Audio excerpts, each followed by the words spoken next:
من وضع ملف تصفية الاستعمار لدى اللجنة الرابعة بالأمم المتحدة. الكثير يعتقدون أن الجزائر ومعه البوليزاريو من وضع الملف لدى الأمم المتحدة، لكن الحقيقة أن الراحل الحسن الثاني، وهو يفاوض إسبانيا للخروج من الصحراء المغربية، هو من بادر لوضع ملف تصفية الاستعمار من الصحراء المغربية لدى الأمم المتحدة.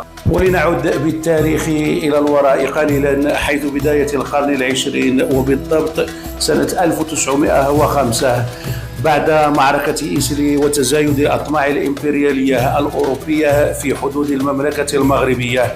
1905 إذن كانت المحطة التي جلست فيها كل من فرنسا وإسبانيا لتقسيم الحدود الجنوبية المغربية.